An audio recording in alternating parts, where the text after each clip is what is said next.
Dios, hermanos, por un domingo más que podemos reunirnos, estar juntos, vernos y poner en práctica el amor en las buenas obras, hermanos. Realmente es una enorme bendición, un honor estar entre ustedes y poder verlos y cómo el Señor está transformando las vidas de nosotros y de los que están agregándose a la iglesia del Señor. Sean bienvenidos todos los que nos visitan. Gracias por estar aquí. Que Dios les bendiga. Nos llena mucha alegría que estén entre nosotros. Y vamos a predicar la palabra de Dios esta mañana. Estamos en el capítulo 3 del Evangelio de Juan. Y algo que debemos notar es que el Señor ya terminó el discurso, la conversación que él tuvo con Nicodemo. Interesantemente, como lo decía el domingo pasado, podemos ver que la narrativa desde el versículo 9, de hecho ya casi nada está hablando, Nicodemo ya no responde, y al final de la conversación que el Señor da diciendo de la incredulidad y la condenación, y eso fue lo último que el Señor habló con Nicodemo y cambia la escena. Nicodemo ya no habla, el Señor probablemente lo despidió, él se regresó, se fue. Y Juan, hermanos, nos narra desde el versículo 22 al 36, que va a ser ahora, y quiero rápidamente hablar de los primeros 3 versículos. Lo que sucede es que después el Señor se cambia de lugar, se va con sus discípulos a la región de Judea, Judea misma, y comienza a bautizar. Pero Juan nos dice que el que estaba haciendo este evento, o el del bautismo, podemos ver en los evangelios, que los discípulos eran quienes estaban bautizando. Pero también sabemos, hermanos, que tenemos que recordar que Juan el Bautista todavía no estaba preso. Conocemos la historia de Juan el Bautista, sabemos que él al final lo matan, pero antes lo encarcelan. Y aquí podemos ver que Juan nos dice que todavía no venía a la cárcel para él. Así que Juan el Bautista, hermanos, todavía tiene seguidores. Todavía hay seguidores que siguen a Juan el Bautista, pero otros más ya están yendo en pos del Señor Jesús. ¿Recuerdan lo que él les había dicho? El Mesías ya está aquí, síganlo a él, vayan, él es él. Y uno de ellos era Juan y su hermano, ¿recuerdan? De los que siguieron a Juan el Bautista y ahora están con el Señor Jesús. Y lo que está pasando aquí es que Juan también estaba bautizando en Enón, dice el versículo 23, cerca de Salim, porque allí había mucha agua. Y muchos venían y eran bautizados. Y luego Juan nos especifica diciendo que todavía no estaba en la cárcel. Versículo 25, surgió entonces una discusión entre los discípulos de Juan, Juan el Bautista, y un judío acerca de la purificación. Realmente Juan no nos relata quién era ese judío. No se sabe si era seguidor de Juan el Bautista, pero lo que sí podemos es que los seguidores de Juan el Bautista estaban dialogando, conversando, discutiendo acerca de los ritos de la purificación, y que los ritos de purificación tienen que ver con una costumbre hebrea que ellos tenían, lavarse. Por ejemplo, uno de ellos era que los sacerdotes, antes de hacer cultos o sacrificios, ellos se lavaban con las aguas que había ahí afuera, en una tinaja grande, grandísima de agua, y representaba la santificación del alma de las personas.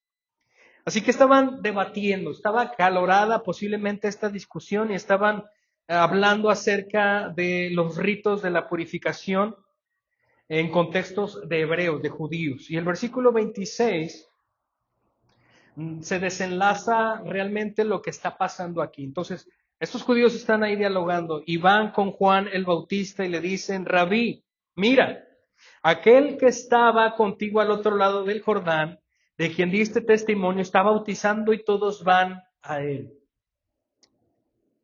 Este versículo, hermanos, esta situación que comienza a notar ahora los seguidores de Juan el Bautista, comienza a traernos ¿cómo decirlo? Una atmósfera tensa, por así decirlo, una actitud tensa para los seguidores de Juan el Bautista porque están notando algo. Y lo que están notando es que los seguidores de Juan se están yendo. La popularidad de Juan el Bautista está decreciendo y los seguidores que se agolpaban, recuerdan en el capítulo 1 que veíamos también en Mateo también, cómo es que las multitudes salían de Jerusalén a escuchar la predicación de Juan el Bautista. Ahora los seguidores de Juan el Bautista se están dando cuenta que la popularidad está cambiando. El Señor Jesús, ¿sí?, se está llevando a tus seguidores. Versículo 26, vinieron a Juan el Bautista y le dijeron, Rabí, mira, aquel se refiere al Señor Jesús, que estaba contigo cuando fue bautizado el Señor Jesús en el Jordán, al otro lado del Jordán, de quien diste testimonio. ¿Cuál era el testimonio, hermanos? ¿Qué les decía Juan el Bautista a sus seguidores? Les decía, Él es el Cordero de Dios que quita el pecado del mundo. A Él síganlo. Ese mensaje ellos lo conocían, pero parecía que no lo entendían, que no lo habían aceptado los seguidores de Juan el Bautista. En otras palabras, lo que estaban diciéndole a Juan el Bautista, hermanos, es, Juan, se acabó tu ministerio. Juan, estás en bancarrota. Juan, ya terminó y estás en problemas porque ahora tienes competencia. Y sigue diciendo en el versículo 26 que está bautizando y todos van a él. Noten cómo dicen todos. Hermanos, cuando alguien lleva el venenito, el chisme, a veces nosotros le ponemos más de nuestra cosecha, ¿no? Vemos aquí cómo ellos le agregan eso y todos van a él. Hay una actitud, hay un espíritu aquí de ellos de meter cizaña y de meter ahí como, estás perdiendo, Juan, estás perdiendo seguidores, necesitas ponerte a hacer mejor las cosas para que regrese. Pero el versículo 27 dice, Juan le respondió, ningún hombre puede recibir nada si no le es dado del cielo. Ahora, esto es impresionante porque la declaración de Juan el Bautista, hermanos, nos deja claro cómo es que entiende Juan las cosas. Y cómo Juan el Bautista, hermanos, alcanza a ver dos partes de la soberanía y del poder de Dios, del plan de Dios. Por un lado, él entiende que Dios es soberano, totalmente soberano. Hermanos, aceptar que Dios es completamente soberano implica que Él ha construido tu vida y ha designado tu vida. Y Él tiene control total de todas las cosas, todas las cosas.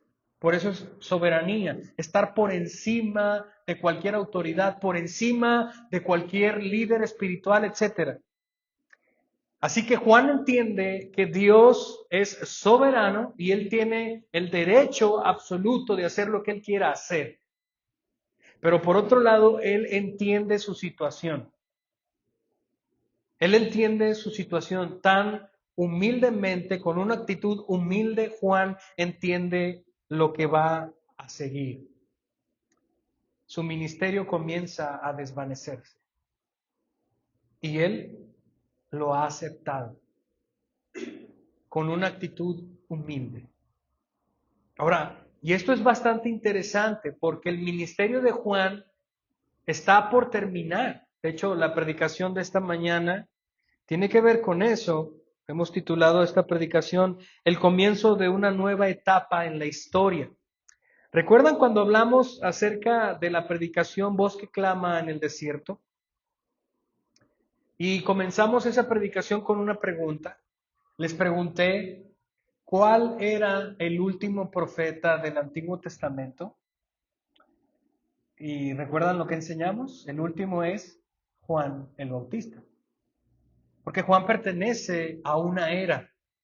Y en esta parte de la escritura que estamos exponiendo hoy, vamos a ver cómo es que esa era termina.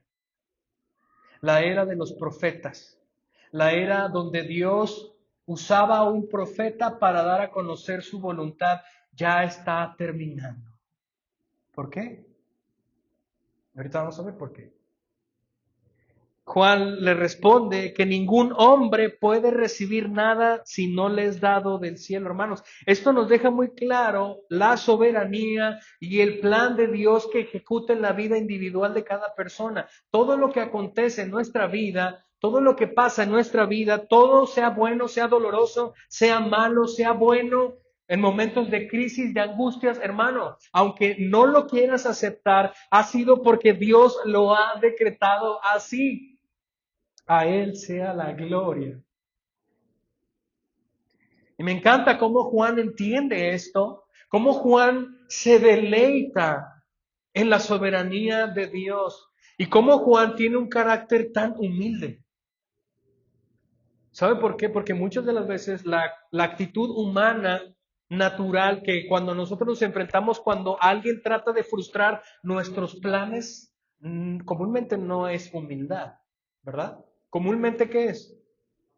Es molestia, ira, enojo, venganza, porque ¿por qué me estás tratando de parar? ¿No? Esto va a continuar y las actitudes de las personas se amachan todavía más, ¿no? Se montan en su actitud necia de seguir. Cuidado, hermanos, cuando nos hallemos en circunstancias así, de necedad. Cuando persistimos en algo que Dios no ha concedido y tú sigues luchando en contra de su designio. Cuidado, porque nadie va a ganar contra Dios. Cuando la palabra de Dios, cuando la soberanía de Dios y los planes que Dios tiene, los puedes ver y no te gustan, tú debes de cambiar de opinión, hermanos. El Señor no va a cambiar. Así que Juan entiende esto, Juan entiende la soberanía de Dios y la abraza con una actitud humilde. Ningún hombre puede recibir nada si no le es dado por Dios o dado del cielo. En otras palabras, lo que está diciendo aquí en el versículo 27 es que Dios ha determinado que lo que está sucediendo ahorita, de que mis seguidores se vayan con Jesús y yo esté quedándome solo, ha sido designio de Dios. Es su voluntad. Y Él la abraza. Versículo 28. Ustedes mismos me son testigos de que dije, yo no soy el Cristo. Y esto es interesante porque en el capítulo 1, cuando fueron a entrevistar a Juan el Bautista, le preguntaron eso, ¿quién eres tú? Fueron enviados por los sacerdotes. ¿Quién eres tú? ¿Acaso tú eres el Mesías? ¿Tú eres un profeta? Y esto fue lo que mismo contestó Juan el Bautista, yo no soy el Mesías. ¿Qué fue lo que dijo? Yo soy solamente una voz que clama en el desierto. Arrepiéntanse, porque el Cordero de Dios ya está aquí. Yo solamente soy un heraldo. Yo solamente soy un comunicador de la palabra de Dios. Soy una voz. Y aquí regresa otra vez diciéndole a sus discípulos, oigan, recuerden lo que yo ya había enseñado, lo que yo ya había predicado. Yo no soy el Cristo, sino que he sido enviado delante de Él. ¿Qué implicación tenía esto? Recordamos un poco acerca del trabajo del heraldo. El heraldo era la persona que iba delante del rey para proclamar su llegada. Era un comunicador que avisaba que el rey venía y que debían activar o ponerse en una actitud activa para recibir al rey. Y Juan, hermanos, conocía desde el principio cuál era su trabajo, cuál era su misión, y sabía que en algún momento el Cordero iba a llegar, y sabía que cuando él llegara, su misión terminaría. Wow. Yo no soy el Cristo, dijo, sino que he sido enviado delante de él. Versículo 29. El que tiene la novia es el novio, pero el amigo del novio que está allí y le oye, se alegra en gran manera con la voz del novio y por eso este gozo mío se ha completado. Es necesario que él crezca y que yo disminuya. Hermanos, cada predicador de la palabra de Dios debería tener esta misma actitud. En un mundo donde competimos para ver quién se lleva la gloria y el reconocimiento, todo ministro de la palabra de Dios, todo cristiano creyente que aprende la palabra de Dios, debe buscar que Cristo sea el que se lleve la gloria. no nosotros.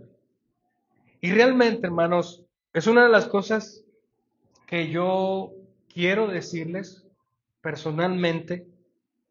Mi deseo realmente cada domingo que me pongo aquí delante de la presencia de Dios y de ustedes para predicar la palabra, mi deseo genuino es que yo no sea alabado por mi predicación. Yo no necesito eso. Yo quiero que ustedes vean la hermosura de Cristo a través de su palabra expuesta.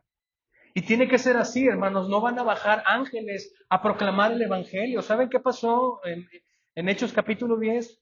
Hay un evento impresionante que me llena de maravilla. Pedro está orando y se le aparece una visión. Y después de que él termina la visión, llega un ángel y el Espíritu de Dios le dice, van a venir unos hombres, no dudes en ir con ellos.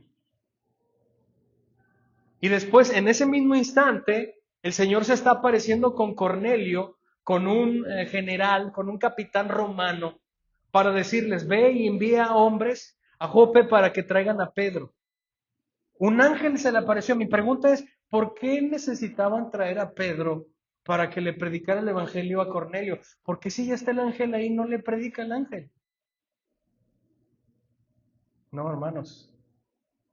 Esta gloria del Evangelio Dios ha querido depositarla en vasos de barro, como tú y como yo, para que la gloria sea de Él. Cómo Dios nos ha dado ese gran honor de predicar su hermoso Evangelio, así que Él debe de llevarse toda la gloria. Y Juan el Bautista lo sabe. Juan el Bautista conoce de eso y está convencido de que la gloria es del Señor. En la antigüedad, hermanos, en la antigüedad, en las bodas antiguas de los hebreos, las costumbres de ellos son muy distintas a las nuestras, pero el amigo del novio era el que comúnmente organizaba la boda, uno de los que organizaban, y era el maestro de ceremonias. De hecho, hay registros de la antigua Mesopotamia, escritos, donde habían costumbres, donde los amigos, hermanos, firmemente, o el amigo del que se iba a casar, amigo del novio, aunque muriera, él no tenía permitido casarse con la novia de su amigo. Había un alto estima de eso. El amigo del novio tenía un papel muy importante en la boda. Así que la alegría de Juan, hermanos, es total. Juan está satisfecho porque ha terminado su misión. Y lo que ahora él está mencionando, hermanos, es que no es necesario que se agolpen a escucharlo como antes. Ahora él entiende, hermanos, que él tiene que desaparecer poco a poco para que la gloria de Jesús lo llene todo. Juan utiliza esa misma analogía hablando de la boda. Versículo 29 dice, el que tiene la novia es el novio. Pero el amigo, en este caso, Juan el Bautista es el amigo al quien se refiere aquí, al amigo del novio. Pero el amigo del novio está allí y le oye, se alegra en gran manera con la voz del novio y por eso este gozo mío se ha completado. En otras palabras, la figura que utiliza aquí Juan el Bautista para referirse es como si Juan el Bautista llevara a la esposa de Jesús de mano para entregársela a él y al ver esa escena él rebosa de alegría, de gozo. En otras palabras, Juan entiende que la multitud que lo acompañó por varios años escuchando, ahora esa multitud debe ser llevada al Mesías y él quedará en el olvido. Una gran frase que hermano John MacArthur me ha gustado mucho hablando acerca de los predicadores y los pastores es: predica y esparce la semilla y ve a dormirte. Es todo lo que hacemos como predicadores. Mi tarea como predicador, hermanos, es aquí pararme. Todo el trabajo de mi vida es prepararme estudiando la palabra en oración para pararme aquí y proclamar a un nombre que transforma vidas, que te puede salvar. de la ira de Dios y que solamente necesitas venir a Él en arrepentimiento y fe. Y después moriré. Moriré y jamás se acordarán de mí. ¿Sabían eso? ¿Han escuchado de eso? Que después de 100 años de que tú hayas muerto, nadie se acordará de ti. ¿O acaso tú te acuerdas de tus descendientes de hace 10 años? No, ¿verdad? Después de 3, 5 años, el mismo día de tu muerte, la gente regresará a sus trabajos, regresará a sus vidas. Y al final te vas a convertir en una foto colgada en una pared, si es que hay. Y después de muchos años, tus parientes van a morir también y nadie se acordará de ti. Nadie sabrá quién fuiste, nadie sabrá lo que hiciste, tus logros, tus posesiones, tu casa, tus carros quedarán destruidas. Nadie sabrá quién eres. Y realmente eso es lo que somos. Juan entendía. Este era mi propósito y lo he cumplido y yo entrego a la novia al novio y yo desaparezco.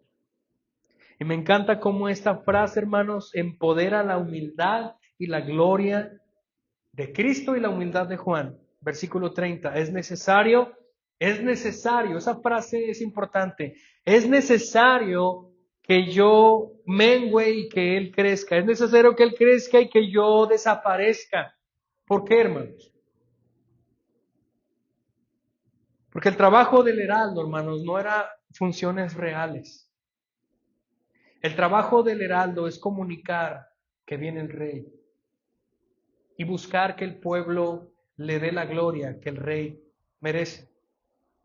Pero el heraldo no puede tener funciones reales, él no es el rey. Él tiene que hacerse a un lado para que el rey en todo su esplendor sea evidenciado. En otras palabras, el ministerio de Juan ya no era necesario porque la predicación de Juan ya se había cumplido. El Mesías estaba aquí. Y ahora él terminaba en una era. Ahora él terminó esa era del Antiguo Testamento, de la era profética, terminó para dar a luz a una nueva era, una nueva historia, una nueva etapa en la historia. ¿Cuál es? Ya no se necesitó un profeta, ya no se va a necesitar a otro profeta. Por eso Juan fue el más grande, porque él preparó el camino para el verdadero profeta, Cristo Jesús. Ya no se necesitaba a Juan. ¿Por qué? Porque ahora tenemos al verdadero profeta. ¿Qué es lo que dice Hebreos capítulo 1, versículo 1?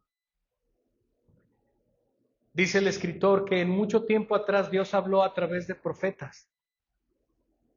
Pero ahora, dice, Dios nos ha hablado a través de el Hijo, a quien constituyó heredero de todas las cosas. Ya no era necesario, hermanos, que el ministerio profético de Juan siguiera vigente. ¿Por qué? Porque realmente el verdadero profeta y el verdadero mensaje y la palabra activa que se predicaba estaba allí viva, Jesús mismo.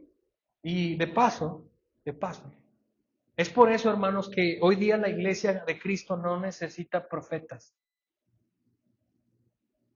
No necesitamos profetas ni apóstoles, no. Ya tenemos aquí su palabra, viva y eficaz. Y los profetas del Antiguo Testamento tuvieron su propósito y los discípulos, los apóstoles del Señor Jesús en la era de la iglesia, en el primer siglo, tuvieron su fundamento y Dios construyó en ese fundamento. Pero ya no necesitamos eso, porque se nos ha revelado algo superior. Cristo nuestro Señor. ¿Sabía? Como lo he mencionado, Cristo es el mejor profeta. El sacerdocio, los profetas, los pastores de Israel en el antiguo pacto eran solamente una sombra del verdadero propósito, del verdadero profeta y del verdadero sacerdote, quien es Cristo. Cuando Él se presenta, todo lo demás ya no es necesario. Aquí tenemos al verdadero y al único.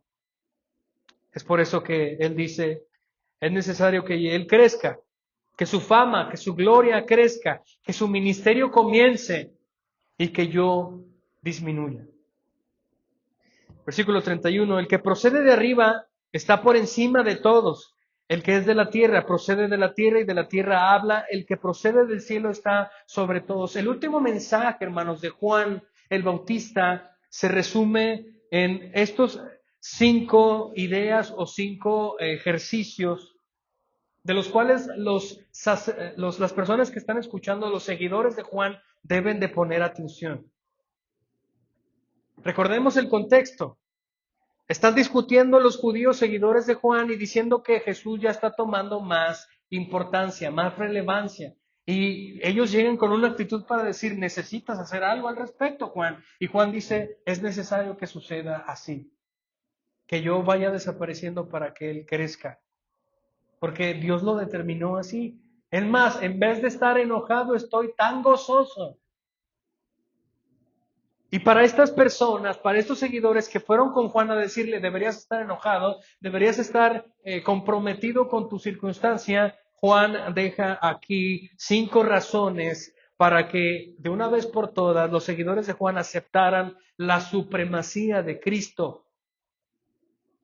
Da 5 razones para que los seguidores que todavía estaban con Juan aceptaran la supremacía de Cristo. En otras palabras, Él es superior, a Él síganlo. Ya no se queden conmigo. Esta es la última vez, hermanos, que aparece Juan el Bautista. Y sabemos, hermanos, por el libro de Mateo, que hay una escena donde el Evangelio de Mateo nos dice que Juan reprende al rey porque había tomado la esposa de su hermano. Y Juan el Bautista va y le reprende públicamente. Y la esposa, que no era su esposa, le reclama y en venganza le pide su cabeza. Le pide que lo mate. Por lo que Juan el Bautista predicó. Y por la acusación pecaminosa que era real. El rey estaba adulterando, había tomado la esposa de su hermano y Juan el Bautista va y le dice, hey, eres rey y tú estás en pecado. Públicamente lo hizo quedar en vergüenza para que se arrepintiera. Y en vez de accionar en arrepentimiento, lo mandó a encarcelar. También conocemos esa parte donde estando en la cárcel Juan tiene miedo porque pues, es un ser humano y manda a preguntar si realmente Jesús es el Mesías. Tiene miedo, hermano. Y el Señor Jesús le contesta, pues tú dime. Los sordos escuchan, los ciegos ven y a las personas se les ha predicado el reino. ¿Tú qué dices? Él es el Mesías. Días después lo mataron. Le cortaron la cabeza a Juan y murió. Terminó su carrera. Terminó su misión. Pero antes de eso, él da 5 razones. La primera se encuentra en el 31, la 2 en el 32. Los voy a dictar por si quieren apuntarlas. Estas 5 razones son las siguientes. Número 1, Cristo descendía del cielo, versículo 31. Número 2, Cristo conocía la verdad de primera mano, versículo 32. Número 3, el testimonio de Cristo siempre está de acuerdo con Dios, versículo 33. Número 4, Cristo experimentó sin límites el poder del Espíritu Santo, versículo 34. Y razón número 5, Cristo recibió toda la autoridad del Padre, versículo 35 al 36. Estas 5 razones, hermanos, tienen la intención de provocar en los seguidores de Juan el Bautista esa actitud de buscar al Mesías como Él es, el Mesías real, porque Él es supremo, para que ellos notaran la supremacía, la grandeza que Jesús tiene en comparación a Juan el Bautista. Así que él comienza en el versículo 31, el que procede de arriba está por encima de todos. Noten aquí que se refiere a Jesús. Él está hablando de Jesús y él está diciendo que Él viene del cielo. Él viene desde la eternidad pasada. Y lo se pone en contraste diciendo, el que es de la tierra procede de la tierra. Hablando de nosotros como seres humanos y de la tierra habla. El que procede del cielo está sobre todos. refiriéndose a Jesús. Él está hablando de que Él descendió del cielo y Él tiene la soberanía total. Esta primera declaración o esta primera razón debe mover a los seguidores de Juan el Bautista a creer que Jesús es el Mesías. Razón número 2, versículo 32. Lo que Él ha visto y oído, de eso da testimonio y nadie recibe su testimonio. Esta idea o esta razón tiene que ver con que Él tiene la verdad de primera mano. A Jesús nadie le contó, Él estuvo allí desde la fundación del universo. Él es preexistente, como lo mirábamos en la mañana. Él es eterno. Y Él conoce todas las cosas porque por causa de Él fueron hechas todas las cosas. Así que Él tiene la verdad de primera mano. Él procede de arriba y está por encima de todos. Noten la soberanía de Cristo. Lo que Él ha visto y oído, de eso da testimonio y nadie recibe su testimonio. Igual que como el versículo 11, cuando le dice el Señor a Nicodemo, lo que hemos visto, hablamos y ustedes no reciben lo que predicamos. Versículo 33. El que ha recibido su testimonio ha certificado esto, que Dios es veraz. Y esta tercera razón, hermanos, es el testimonio de Cristo siempre está respaldado y está de acuerdo con Dios. Y esto es impresionante, esto es muy claro.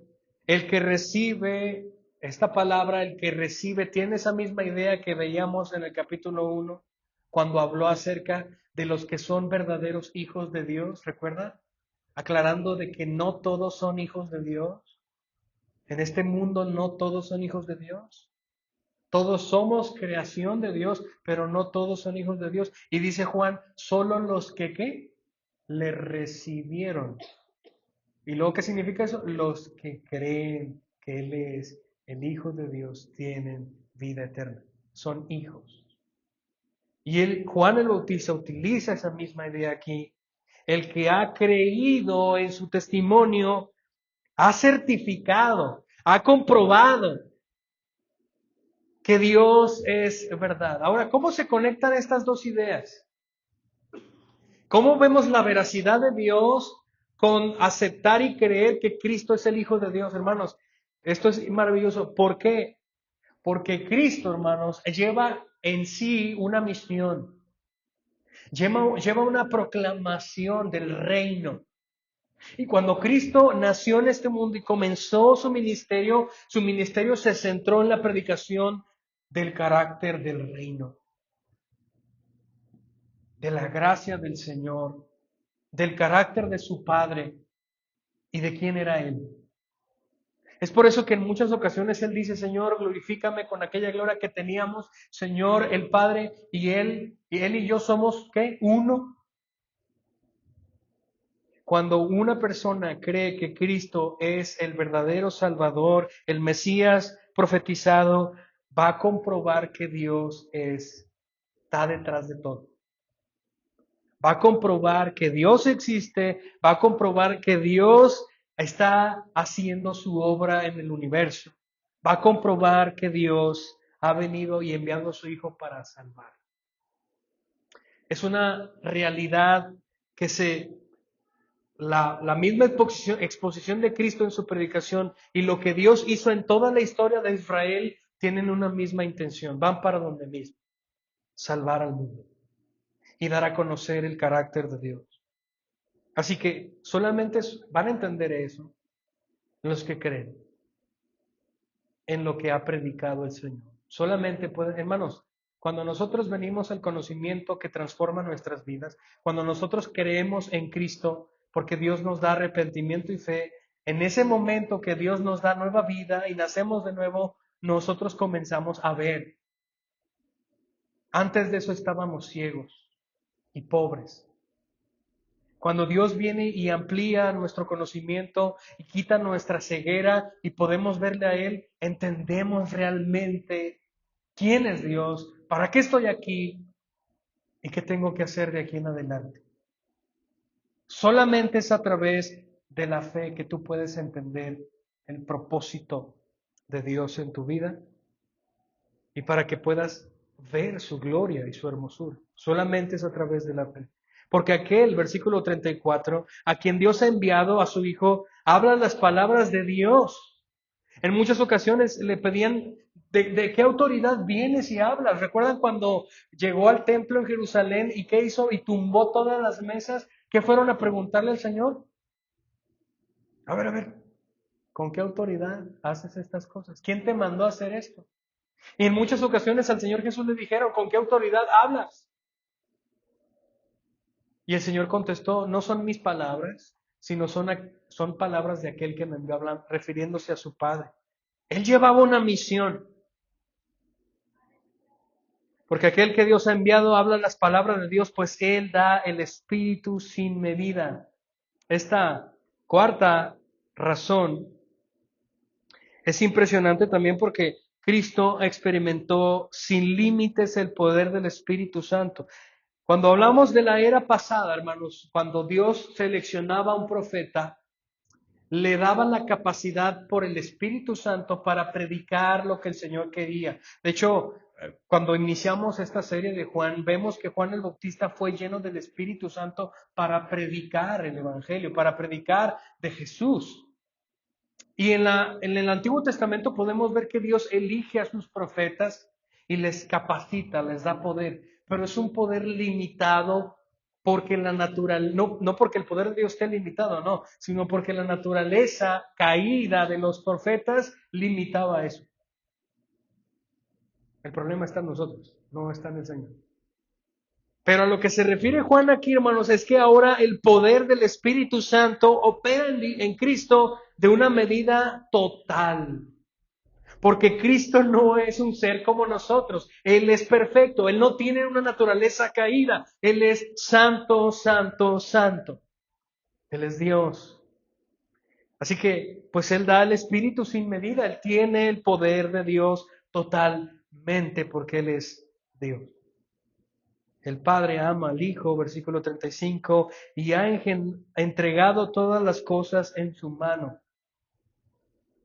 Este versículo yo creo que nos da definitivamente la razón de la cual Juan el Bautista entrega su ministerio diciendo, Cristo tiene total autoridad.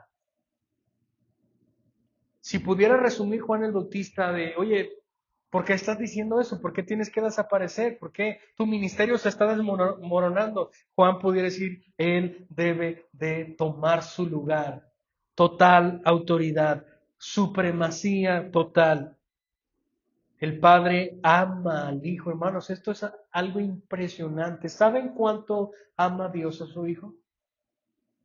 No hay manera de saber. Es un amor eterno. Y no solamente Dios ama a Jesús así, sino que también nos ama así. Si tú eres hijo de Dios, Él te ama tal como Él ama a su Hijo Jesús. El Padre ama al Hijo y por ese amor el Padre le ha entregado todas las cosas en su mano. Oye eso. Ahora yo quiero que entendamos esto. ¿Saben que esta declaración del Padre dando al Hijo todas las cosas, cuando Cristo resucitó, lo hizo también? ¿Pero para quién? Para la iglesia. Dice la Escritura que cuando Él resucitó, Dios nos hizo partícipes de la victoria, entregándonos todas las cosas a su iglesia. Solo que nosotros a veces ignoramos eso y nos comportamos como si fuéramos de este mundo. E ignoramos que no pertenecemos a este mundo y nos preocupamos por esta vida en vez de ir al Señor en oración. El Padre ama al Hijo y ha entregado todas las cosas. Él es el dueño de todo, Él está por encima de todo.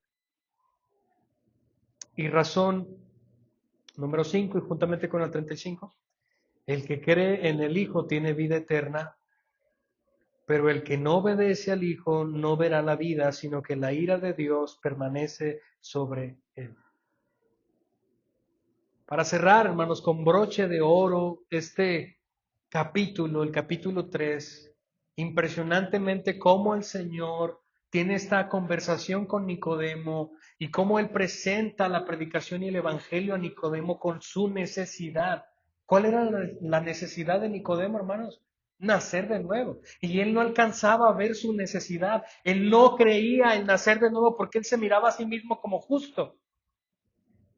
Y al final el Señor está hablando de su amor y que Dios ama a todo el mundo, Juan 3:16, y ya lo sabemos, Dios ama a todo el mundo, pero no todo el amor de Dios es igual. Dios hace salir el sol sobre justos e injustos, y ese podría hacerse llamado como el amor misericordioso de Dios, pero hay un amor especial, el amor salvífico, que Dios elige a alguien para amarlo y le da fe y arrepentimiento para que venga a Él. Y todo el que crea en Él tendrá vida eterna. Pero noten cómo en esa misma conversación el mismo Señor dice, pero el que no ha creído, ¿qué dice? Ya ha sido juzgado, ya. Porque Dios está fuera del tiempo. Él no necesita tiempo para conocer el final de la historia. Él ya lo sabe todo, Él es soberano. Así que Él ya lo sabe.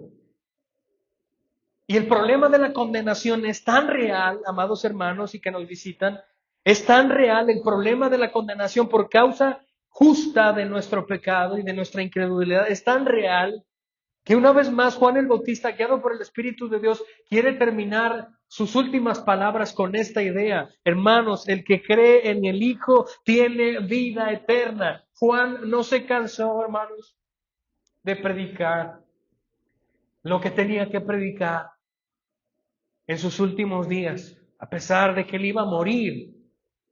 Él sabía, hermanos, cuando él dijo, es necesario que yo mengüe, que yo decrezca, él sabía que iba a morir, él sabía que iba a terminar.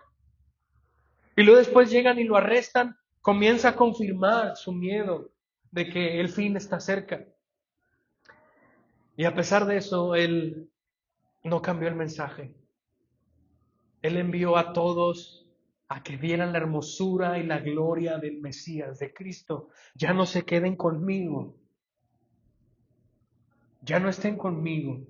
Y no se peleen porque Él está bautizando allá y tiene más fama. No, ese es el plan. Síganlo a Él. Síganlo a Él. Reconozcan que Él es el Cristo prometido. Síganlo a Él. Crean en Él. Y ese es el mismo mensaje que predicamos hoy día. Crean en Él. No vengan aquí por mí, no vengan aquí por la relación que tenemos, que es parte de, pero vengan aquí más bien por lo que predicamos, por lo que enseñamos. Esta es la palabra de Dios. El que cree en el Hijo tiene vida eterna. Esa es la fórmula que se repite en el Nuevo Testamento, hermanos. El que cree en el Hijo tiene vida eterna. Pero el que no obedece, el que no cree en el Hijo no verá la vida, sino que la ira de Dios permanece sobre él. Ahora, quiero que noten cómo es que termina Juan aquí, Juan el Bautista. Hemos estado hablando acerca de la condenación, hemos estado hablando acerca del infierno, de la incredulidad, del orgullo, pero nunca había aparecido esta frase aquí en lo que hemos estado hablando. ¿Sí lo notan? La ira de Dios. Y hemos hecho esta pregunta a raíz de las escuelas bíblicas que hemos tenido en las clases. Y hemos estado hablando del Evangelio, que Cristo vino a salvarnos y hemos preguntado eso. ¿Cristo vino a salvarnos de qué? Y mucha gente dice, bueno, Cristo ha venido a salvarnos de las maldiciones generacionales. No, no es cierto. Es parte de, pero ese no es eso no es la misión. Cristo no vino aquí a salvarnos en primera instancia del pecado, no. Cristo no vino a salvarnos aquí del mal matrimonio que tenemos, no. Cristo no vino a salvarnos para darnos salud del cáncer que tenemos, no. Hermanos, Cristo no vino aquí para mejorar nuestra vida. Ese es el problema de mucha gente que quiere escuchar un evangelio tan humanizado. Oh, es que ese evangelio ofende. Hermanos, el evangelio ofende. Dios ofende en su palabra porque nosotros somos los ofendidos. porque somos pecadores. Queremos a un Dios conforme a nuestras creencias. Queremos a un Dios a como nos conviene. Y el día que ya no nos gusta ese Dios que predicamos, me voy o busco otra cosa. No, hermanos, este es el Dios real. Cualquier Dios que te prediquen, que te enseñen, que no se parece a las Escrituras, es una caricatura, no es real. La ira de Dios está y permanece sobre los incrédulos. ¿Qué les parece, hermanos, ese mensaje? Amados visitantes que no son parte todavía de la iglesia, pero que han estado con nosotros, una vez más nos llena mucho de alegría que estén. Pero esto es un mensaje también para ustedes. La ira de Dios está sobre tu cabeza porque no has decidido creer en el Señor. Y ya lo he dicho, no se trata de que no, es que yo sí creo. No, se trata de que tú voluntariamente te rindas a su señorío. Eso es creer. No es intelectualmente solamente. Como decía, los demonios creen que Cristo es el Mesías, pero ellos van a ir al infierno. Esta manera de creer es depositar tu confianza en Él y voluntariamente someterte a su señorío. Señor, tú eres mi Señor. De aquí en adelante, lo que tú digas, yo lo hago por amor, por gratitud, porque sé quién eres ahora. Esta es la dinámica, hermano. El que no cree en el Señor, el que no ha depositado voluntariamente su voluntad bajo el señorío de Cristo, la ira de Dios está sobre él. Yo no estoy inventando este mensaje, léalo conmigo. El que cree en el Hijo tiene vida eterna, pero el que no obedece al Hijo no verá la vida, sino que la ira de Dios permanece en él. Hermanos, esto es tan urgente, es tan importante, es tan real. La ira de Dios está sobre tu cabeza por causa de tu incredulidad. Pídele a Dios que venza tu incredulidad. Pídele a Dios que venza, Señor, ven y rompe mi incredulidad. Dile al Señor en oración, no importa si no sabes orar, no importa. ¿Sabes hablar? Ya con eso. No necesitas ir ni hincarte a ningún lado, no necesitas ninguna liturgia, solamente mientras vas manejando, mientras puedes ir caminando, donde quiera que estés, pídele al Señor, Señor, vence mi incredulidad, porque no creo en ti, dame fe, dame arrepentimiento para verte y entender. Dame fe y arrepentimiento y verás la vida, verás la vida. Esto es real. Amados hermanos, el Señor nos ha puesto aquí, en este lugar, para proclamar. Y como dice el apóstol Pablo, para rogar. ¿Saben qué? Cada vez que yo llego a este momento de la predicación y les pido que pidan a Dios en oración, que les dé arrepentimiento y fe, yo les ruego, por favor, les suplico. Reconcílense con el Señor, es lo que Pablo dice.